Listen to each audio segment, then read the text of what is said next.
30 million years ago, a monster roamed the landscape. Well, we're talking about one of the most ferocious animals that probably ever walked the earth. This was the biggest beast to live in North America since the dinosaurs. Look at the size of that skull. Look at all those teeth in there. There is no animal like this anywhere. See, if this thing's biting over the front. But this creature's true character has baffled the world's best paleontologists. It might look like a pig, but it's more vicious than a grizzly bear. One thing is for sure, this beast was so frightening, some call it the pig from hell.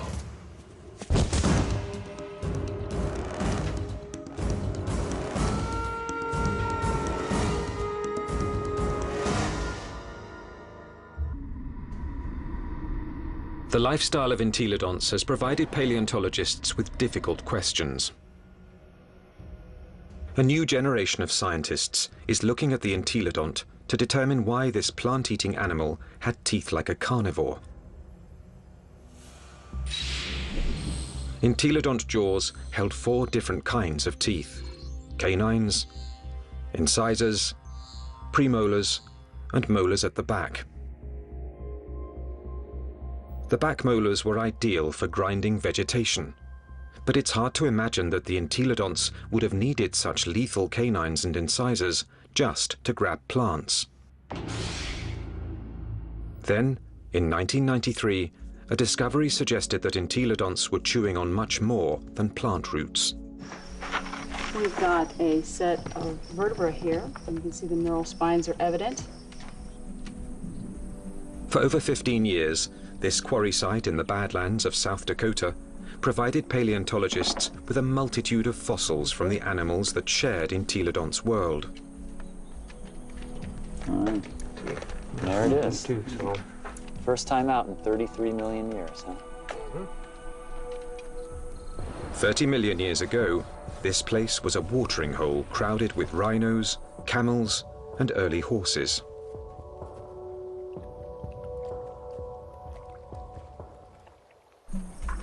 Well, we have some articulated ribs. Scientists also found one of the largest collections of entelodont bones in the history of North America.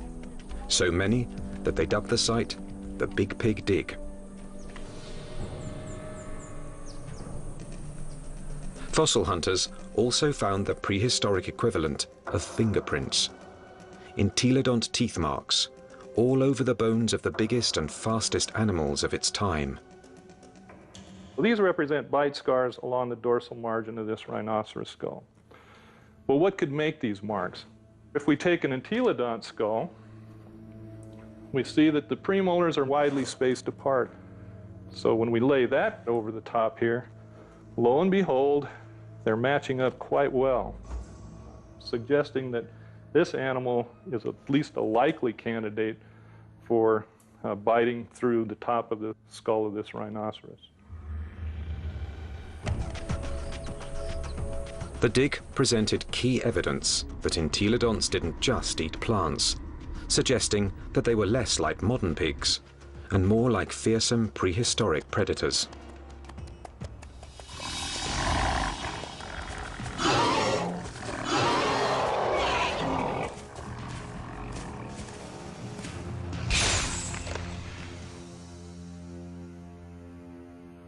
If we look at the front of the mouth of an entelodont, it's got a very strong bite that's interlocking. The teeth come together like that. The tips of the teeth don't touch each other, so it's not really specialized for cropping vegetation.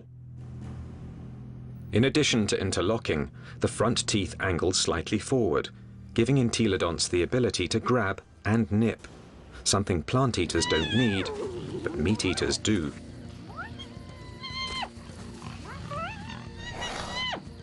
The incisors and the canines have been perfectly capable of tearing a bite out of a carcass.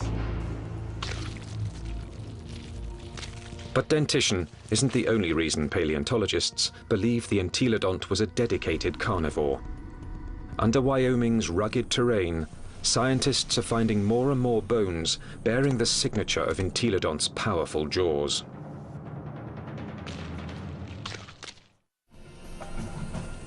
Across the Great Plains of North America, scientists are investigating a prehistoric pig.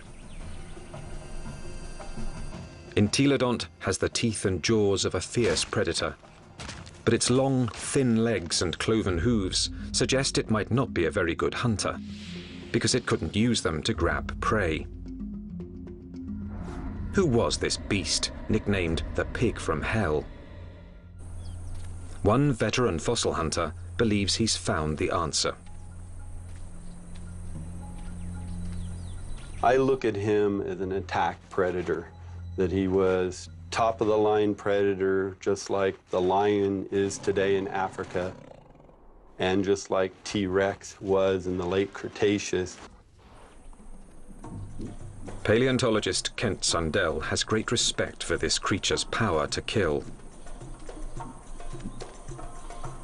At Wyoming's White River Formation, he's found what he thinks is ultimate proof of its hunting prowess.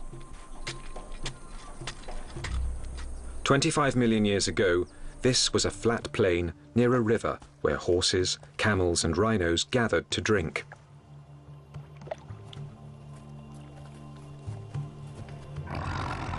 Fierce carnivores, such as hyaenodons and saber-toothed cats, were also drawn here. It was the perfect spot to ambush and kill the unwary prey animals. In 1998, Dr. Sundell found the mangled skeletons of 7 miniature camels jumbled together.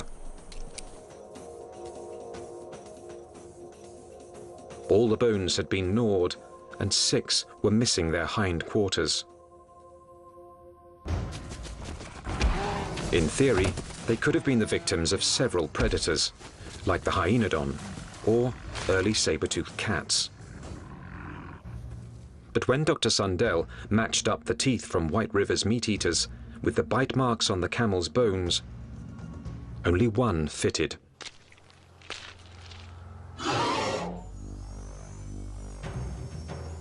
Bite marks alone don't prove these camels were killed by an entelodont, but where the bite marks are might be a clue.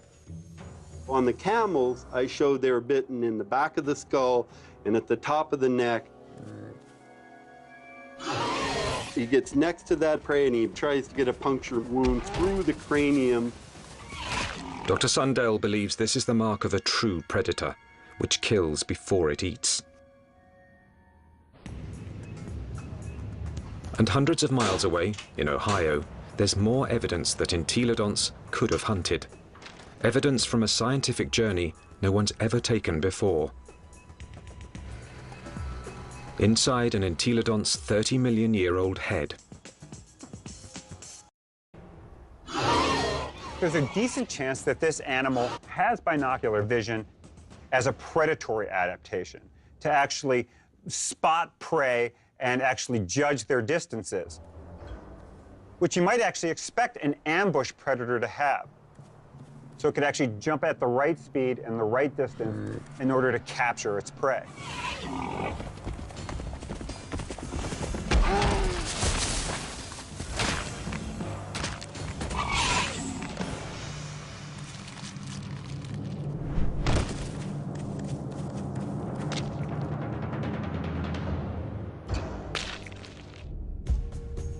But entelodont's bizarre bioengineering doesn't inspire confidence that it could run and jump. Its body bones are light compared with its massive skull. But in fact, entelodonts easily carried their enormous heads, without tipping over, using powerful packs of muscle bulging from the top of the spine to the legs, and from the back of the head to the tail.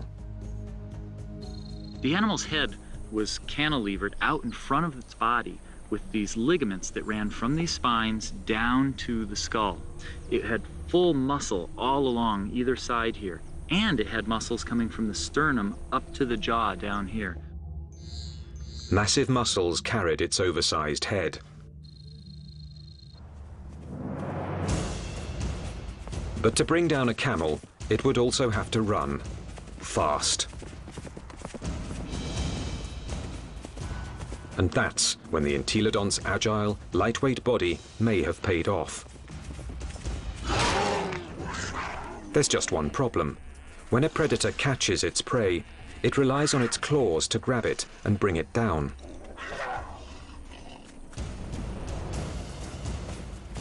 Armed with only cloven hooves, there is no way the entelodont could have captured a fleeing camel. Or is there? It must have been doing something right, because there's compelling evidence that plenty of large mammals ended up as an entelodont's lunch. Well, it looks like there's a lot of bones coming out along here, and right here we have a really large limb bone. And we found evidence that entelodonts have bitten into all sorts of bones, including rhinoceros bones. They've been biting into camels. We found evidence that they were biting into the long bones of rhinos. The bite marks that we see are these two. This would be... Kent Sundell believes White River's camel skulls reveal how a cloven-hooved predator captured its prey. He runs up, he gets next to that other prey, and he tries to get a punctured wound through the cranium or into the very back of the neck. And then the long snout said, I move around. Entelodont expert Scott Foss disagrees with Kent Sundell's scenario. Wherever I can get close enough to. I doubt an entelodont used its teeth in order to capture other prey. It probably used its larger bulk and ability to accelerate to just run into the animal, knock it over.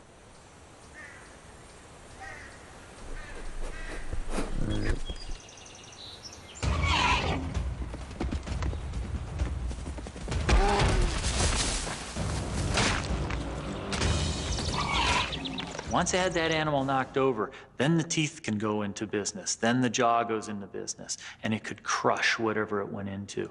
And it probably bit the animal right there in the head.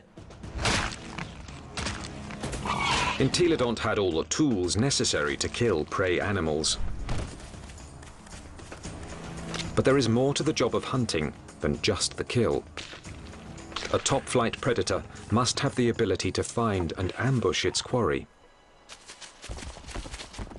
To understand this part of the process, science needs a fossilized window into an entelodont's world. What would we see if we could follow in an entelodont's 30-million-year-old footsteps? At a fossil site in Nebraska, that's exactly what scientists have done. And these footsteps have led them on the trail of the creature's hunt for food.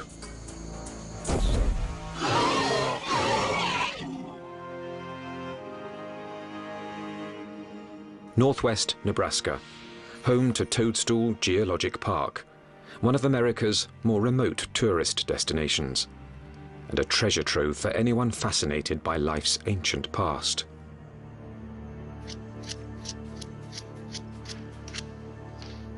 Okay, here's our heel pad. Toe, center hoof, which bears most of the weight, the middle toe. So that makes this a very nice rhinoceros print. 30 million years ago, these solid rocks were muddy stream banks, where migrating animals left their footprints, still preserved in Toadstool's rocks. Well, once we get it clean, it's a very nice rhino. Weigh in anywhere around 500, 600, 700 pounds.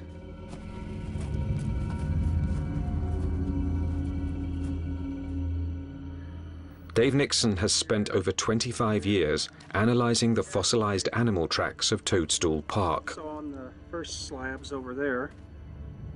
He pours water on 30-million-year-old tracks to make them more visible. He can then interpret the animal's behavior. And he's walking at a deliberate pace, but not excited until he gets to this point. Starts to become stuck in the mud and shows quite a bit of emotion here because he really kicks lands here, and he's out of the mud, but he puts another leap in, and the third bound takes him out of our exposure, and we're seeing excitement, if not fear. And if you're a herbivore, somebody always wants you for lunch. The rocks reveal that something was following the rhinos. We also have some smaller tracks. They look really tiny until you realize they're the tips of the toes. And what we have is an entelodont. The entelodont tracks at Toadstool Park give experts like Dave Nixon an unparalleled opportunity to understand how these creatures might have hunted. Because on that day, 30 million years ago, entelodonts weren't the only animals following the rhinos. And we have a set of carnivore tracks over here. These are smaller, and there are some claw marks on the inside. And we have another set right here. That carnivore may have been a hyenodon. 30 million years ago, hyenodon was one of the top carnivores in North America. Its powerful jaws could pin down any prey animal. Then its razor-like teeth would finish the kill. But it also had the patience to track the prey over long distances. The carnivores are following the herd animals who go through first and fairly close. They'd be relatively on the heels of the group.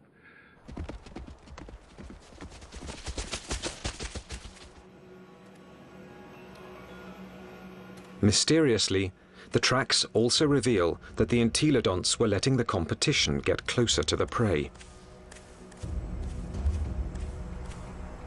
They're following the main herd, but they're not as close in time.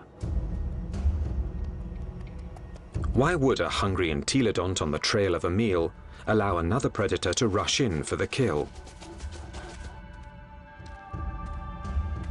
The answer may lie in the most puzzling evidence of all. What's interesting, the rhinos are going that way, and the entelodonts are running at about a 45-degree angle to the rhino trail. Zigzagging seems a strange path to take if the hyenodon was closing in on the prey. But some experts believe entelodonts might have had a very good reason to zigzag. A reason revealed by a CAT scan. When anatomist Larry Whitmer modeled the surface of an entelodont's brain, one exceptionally large nerve cluster got his attention. The size of these things right here, and what these are nerves that are actually bringing sensory information in from the snout. This was no bloodhound, but it still had a very respectable sense of smell, and this smelling apparatus here certainly would have been well adapted to pick up the smell of a carcass. And that could explain why the Toadstool Park entelodont zigzagged while following the rhinos and hyenodon. Zigzagging could have helped its nose track the smell of a kill. It's searching. If, say, something's here or here, as you go around it, as the wind brought the scent to you, you'd be able to basically triangulate in on it and go find it.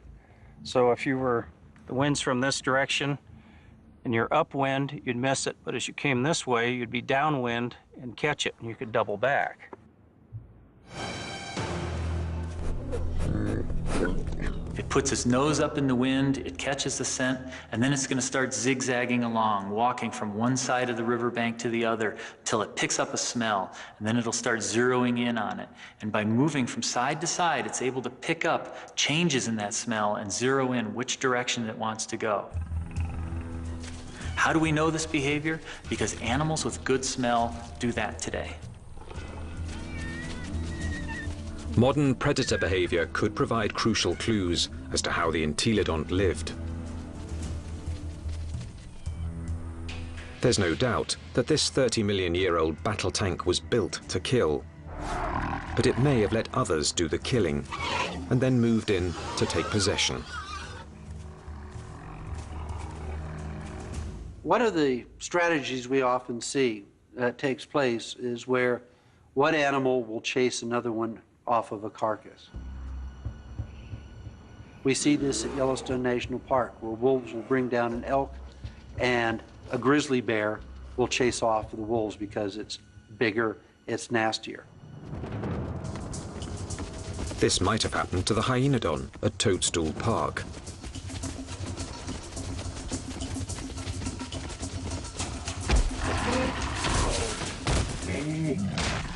The hyaenodon has run down and killed an exhausted rhino and is feasting on the carcass until the pig crashes the party. The razor-jawed beast goes from fearsome predator to underdog. The hyaenodon might get in a few blows, but the entelodont's bulk would overpower its rival.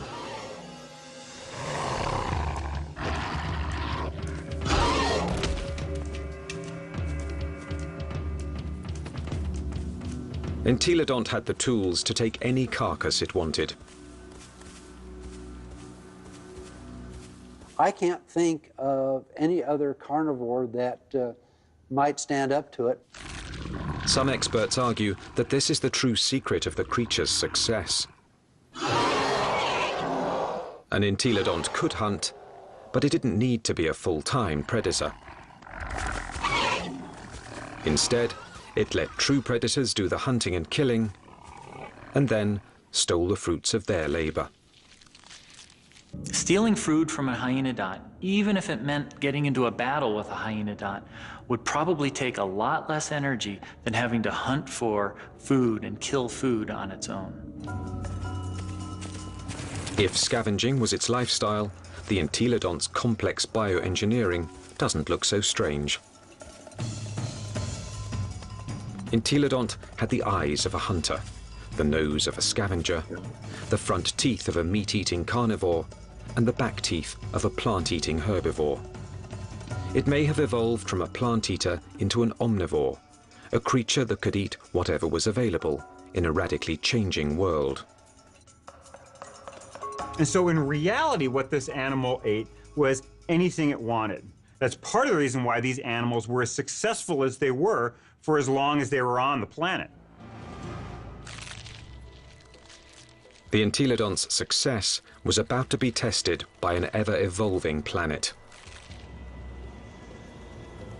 The Earth was growing cooler, and the landscape was changing. Some of the entelodont's fiercest rivals would not survive, but the pig from hell was about to show it could withstand the test of evolution by getting bigger.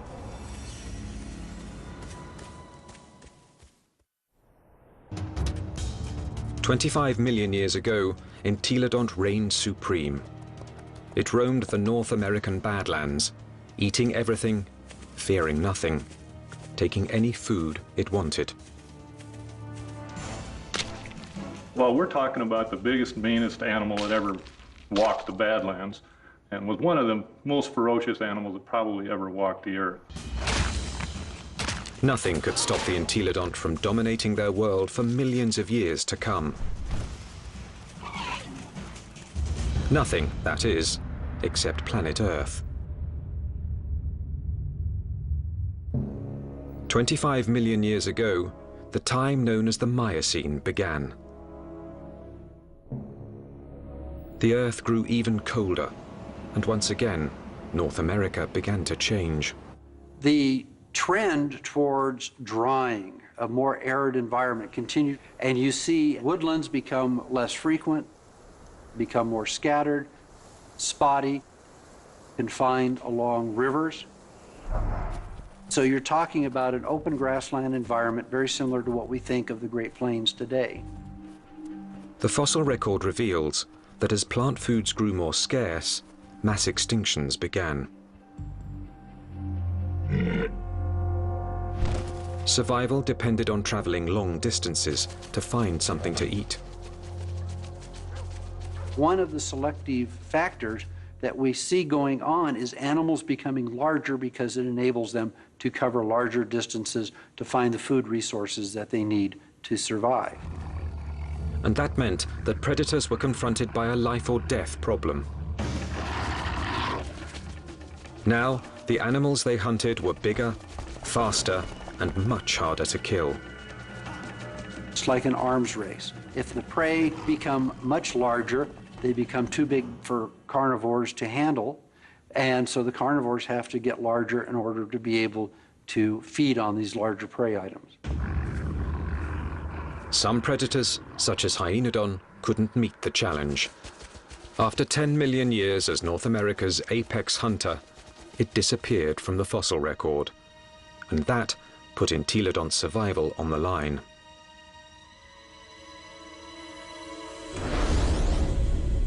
When the predator is gone, the scavenger is now in danger. The scavenger now needs to adjust its lifestyle. And if the scavenger isn't very flexible, it's going to have a difficult time. And in fact, the so-called pig from hell disappeared from the fossil record at about the same time. But this species wasn't gone. Entelodonts evolved to rule the North American plains with a vengeance. This pig hadn't become extinct, it had supersized.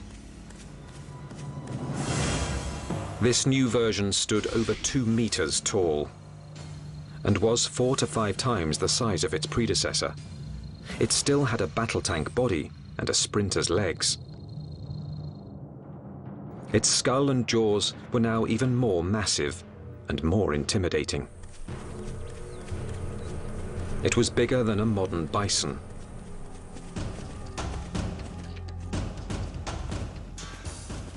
The experts call it Dinohyus, a name meaning terrible hog.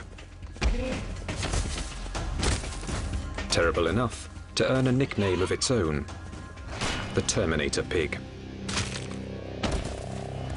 Dinohyus. This is the monster of monsters. This is the beast of beasts. The skull alone is almost 1 meter long. This thing could bite through anything. The canines are this big around. They're just an enormous animal. And what is it doing? The answer lies at Agate Springs, Nebraska, one of the few places in North America where Dinohyus fossils are found. 24 million years ago, this place was a watering hole, an oasis in the arid sea of grass.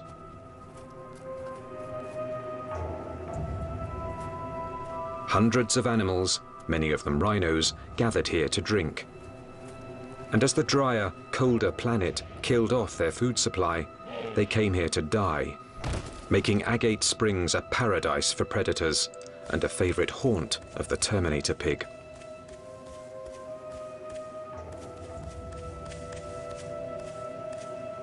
This thing was eating the big animals. We think that this guy was specializing on the large rhinos that lived at the time, on the 𝐃𝐨𝐜𝐿 that lived here at Agate Springs.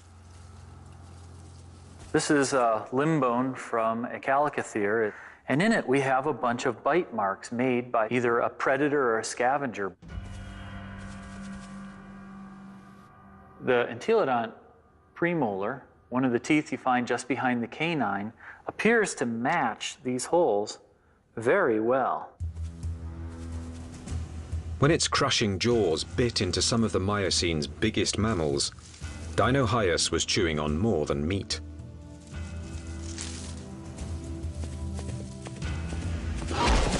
But the important part of this bone is this end here, where it's been broken off.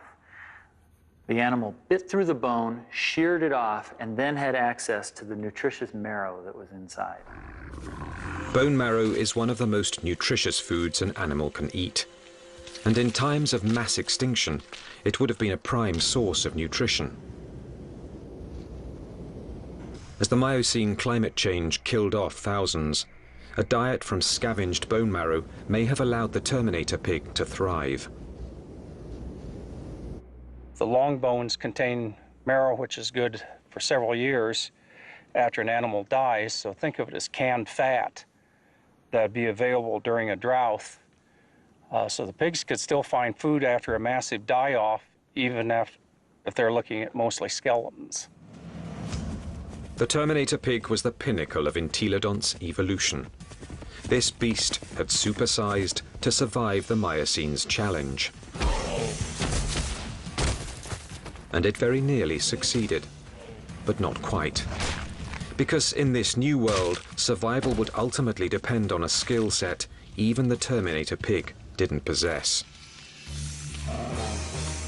20 million years ago, a new monster predator arrived in North America. The bear dog.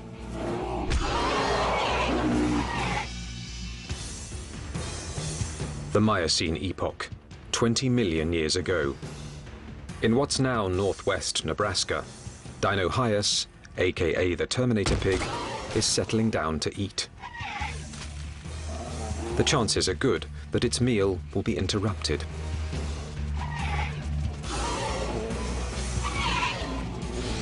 With its huge size, it could handle just about any threat to its dinner, except a threat it had never seen before, the bear dog. A recent arrival from Asia, this savage, bone-crushing beast wouldn't back down from any fight.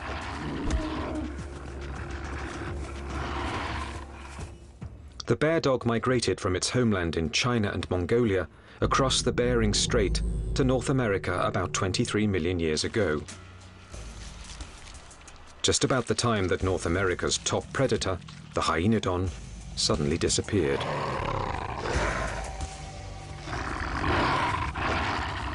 Scientists suspect that it wasn't a coincidence.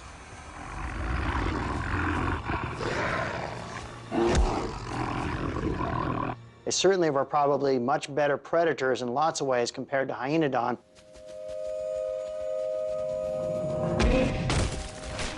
And so it's a reasonable expectation that they probably drove the last of hyaenodon to extinction in North America.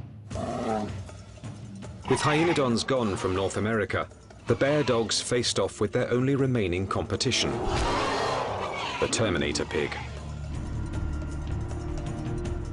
Dinohyus relied on its massive size and killing jaws, two advantages its ancestors had once deployed against hyaenodon.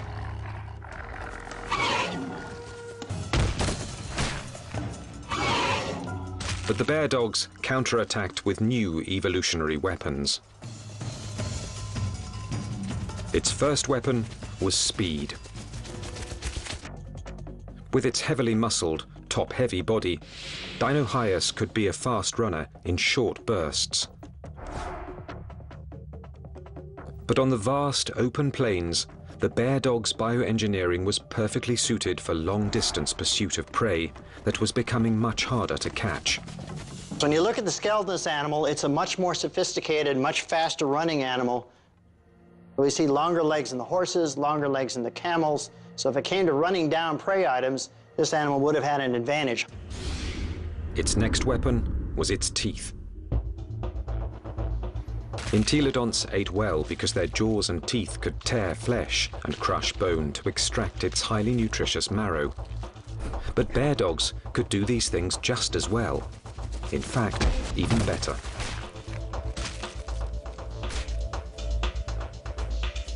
It's a great animal at biting bone, eating bone, crushing it.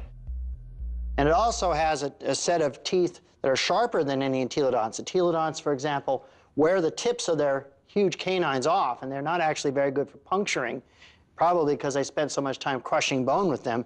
This animal never does that. Its canine teeth are always much sharper. It also has better slashing teeth in its jaw than any entelodont had. So in many ways, it did a better job what entelodonts had done than entelodonts ever did. The bear dogs could outrun and outbite the Terminator pig. And they had a third weapon the entelodont never possessed. the deadliest power ever to evolve on Earth. Bear dogs actually had much more advanced brains. Brains that were much more like what we see with modern animals. So where these entelodonts had relatively archaic, simple, smooth brains, these bear dogs actually had a much more expanded neocortex that was more highly folded. These were more sophisticated animals. Instead of developing brain power, entelodonts had responded to the Miocene challenge by supersizing into Dinohyus. For almost 20 million years, they had ruled their world by brute force.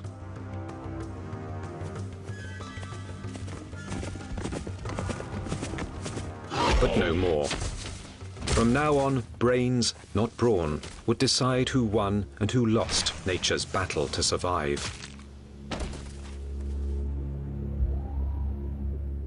The mammalian world was fully caught up in this neural arms race. That arms race was starting to take place, and these entelodonts apparently weren't taking part in that. That may have actually put these animals at something of a disadvantage. This was an animal that almost certainly was driven mostly by instinct, with fairly predictable, stereotyped responses. This was not a clever animal. In combat, Dinohyus would have been bigger and stronger, but brain power could have given bear dogs the decisive advantage. Today, intelligent predators like wolves make up for their smaller size by hunting in packs to execute a creative plan of attack. Bear dogs might have followed the same strategy against Dinohyus. It's very difficult for Dinohyus to compete with the bear dogs. With a pack of bear dogs, even a large Dinohyus would have a difficult time chasing them away from a kill. These smaller, less powerful, but more clever animals potentially were able to actually steal kills away from Dinohyus. But they actually could have used different kinds of techniques.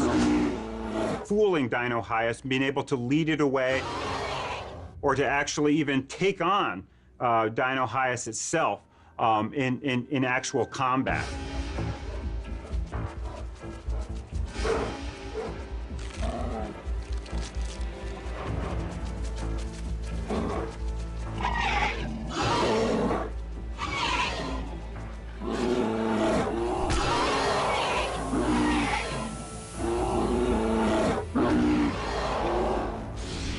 And so this is a more advanced animal in terms of its teeth, in terms of its speed, in terms of its overall body size, and especially in terms of its intelligence. This thing has a much larger brain for its body size than does any entelodont. But this animal had entelodonts beat in almost every way you can think of. Within a few million years, after bear dogs arrived in North America, they had squeezed Dinohyus out. Its favorite food, the 𝐾𝐨𝐿, was also extinct. Without this meal to sustain its own massive bulk, the Terminator pig was forced to compete directly with bear dogs for smaller prey. And that meager food source wasn't enough.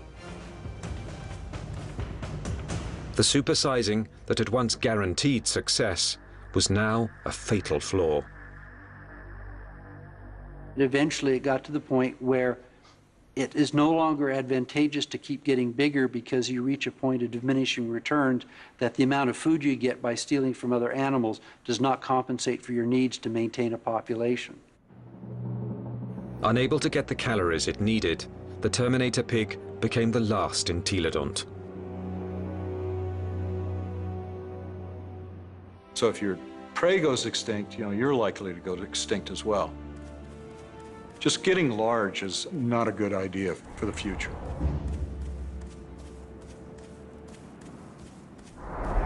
Despite its rapid demise, entelodont was an evolutionary success. It dominated its environment for nearly 20 million years. It had the ability and intelligence to either hunt, scavenge, or forage, allowing it to survive on any available food source. This behavior is now the norm for more modern omnivores, like bears and humans. And some think a bit of Entelodont's predatory instinct still lives on. When I was a kid growing up on a farm, I was always told, don't fall down the pig pen, they'll eat you. But the Entelodont's living legacy isn't what fascinates the experts. Science is unraveling its secrets. Nothing else quite like it has ever walked the earth.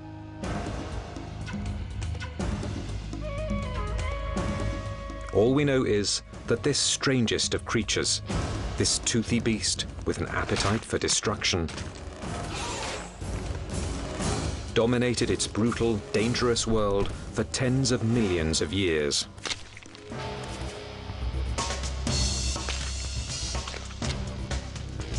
A powerful tribute to the Entelodont, perhaps the most unusual and the most mysterious of all prehistoric predators.